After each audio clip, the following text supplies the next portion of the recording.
So please know that all the things you've learnt so far are tools for your toolbox. You will pick and choose when you use those tools. All right. You will not use every tool for every human.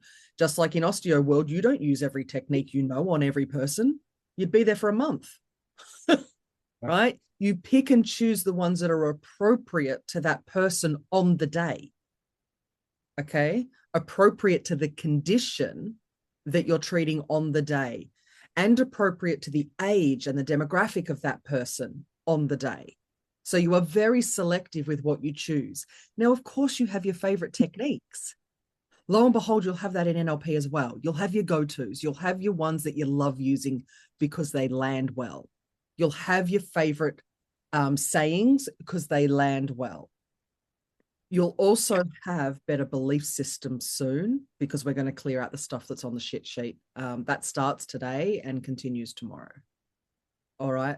So once you've got less inner bitch happening, so much of the stuff that's going on in your mind is going to calm the heck down. All right. Because at the moment, your mind, I'm mind reading here, but your mind is having an inner conflict of how the hell am I going to know all this stuff?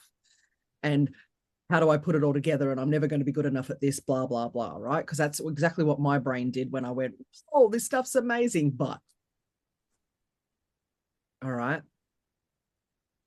I promise you, with a little bit of repetition, you will be able to pick and choose and select the patterns you like using and your favorites. All right. Meta model. What would happen if? That is my absolute favorite, and I use it daily. Because what would happen if I can self-coach with that statement, with that question? What would happen if I actually got off my butt and did that program? What would happen if I went for that run right now? What would happen if I baked that cake instead of staring at it, right? Those sort of things. I do it all the time with little self-coaching, because it enables me to use language patterns to coach myself. So they're helpful. Back on day one, I'd said there were certain things within Milton model. I said, a good chance you won't use most of it. And I never thought I'd say all the things. And suddenly I say it a lot. I just hadn't realized I said stuff like that until it was coming out of my mouth. And I went, oh, hello. We do say that one a little bit more than we realize. Okay, fine. All right. But it doesn't mean I'm going to use all of them. I sure as heck wouldn't use extended quotes, because that might have been suitable back in the 70s and 80s when this stuff was created. But these days, people don't have the attention span for 3 words, let alone extended quotes, right? So I would never use it. It's just not my thing. And even if I was talking to a particularly more senior person, I still wouldn't use it because it's not comfortable for me. All right. So just pick and choose your favorite bits, just like you do in osteo. I guarantee there's some techniques you've never used since college because you were taught them, you're competent, but they're not your favorites. All right. You've found other ways to get the same result doing a different technique.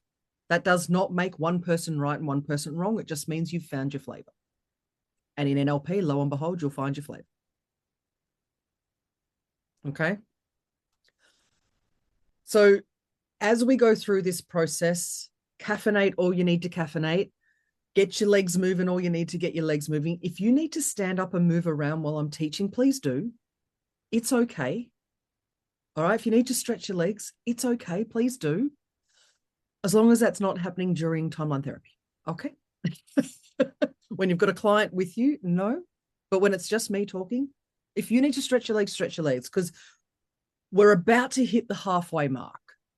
And yeah, I do fully appreciate we get a little bit, all right, I'm coping, but I'm fatiguing, right? That's okay.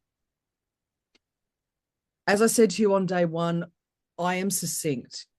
In a lot of NLP courses, they do a lot of jumping up and down and rah-rah dancing and all the different things. I don't partake in any of that because I would rather get you out the door and less hours in the room, right? Oh. But that's how NLP is taught with other nervous system pump-ups and things like that. It's a little bit Tony Robbins style. And that's fine if that's your jam, but I'd rather not spend 20 minutes on that stuff and just get into it and get out. All right. I ain't got time for that shit. I'm like you, Kim, Yep. just crack on. Just crack on, right? I'm not interested in all the fluff. However, it can be energizing. So this is why I'd rather give you a T&P break so you get off the screens. If you were in a face-to-face room with me, the energy levels would actually be different just because you're around other people versus being on a screen. So the screen alone can be a little bit fatiguing. Just manage it the best you can and we'll get through it as best we can. All right. I saw in our WhatsApp chat that we had some success with the Vimeo video once you got into it and all that sort of stuff for the parts integration video, which is great. I'm going to go through the teaching of parts integration. We're going to discuss it. I do have another video demo to show you a screen version rather than a face-to-face one. But I wanted to show you the face-to-face because it shows what the physical body is doing, which is a little bit harder for me to show on Zoom. So you would have noticed that Kat was sitting there with her arms in an L-shaped position. That is the official posture of parts integration. I'll explain why soon. But that video at least gives you the physical face-to-face viewing of what happens. Now, you can absolutely do parts integration online. You've just got to get your camera in that best spot so that way you can see half of the person's body. All right. So when we're ready to participate in that, we'll set ourselves up officially. Ava, your view right now is excellent. So thank you for getting your selfie stick organized and managing that for us too. So that way you're hands-free because, yeah, holding a phone and worrying about a script and doing all sorts of stuff is just too complicated. All right, so we will get into what parts is, what it's all about, and how it works. So this is, one of the major release topics or techniques that we get to learn. Parts integration is part of NLP. So it's part of the NLP component, whereas timeline therapy is a different modality. All right, so we will get into it and show you how it all works. This is my second favorite technique. Timeline therapy is my first. But they have different processes. So we've got a teacher. All right, let's get stuck into it.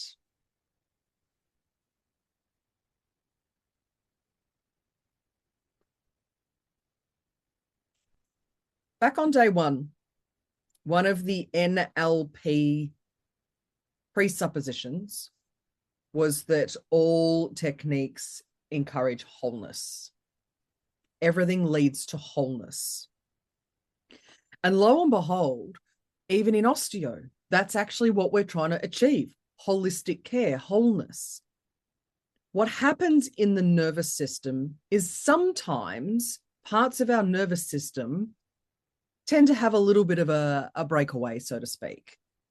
So it comes across in a behavior or in a thinking style.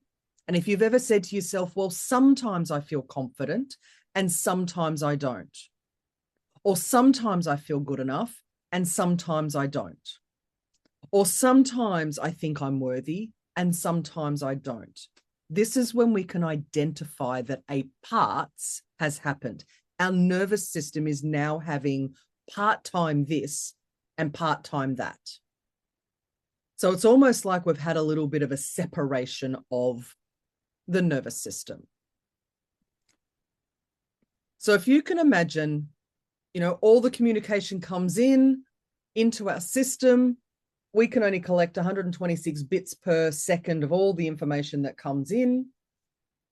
We'd love all things to just flow through and go out the other side and everyone's happy.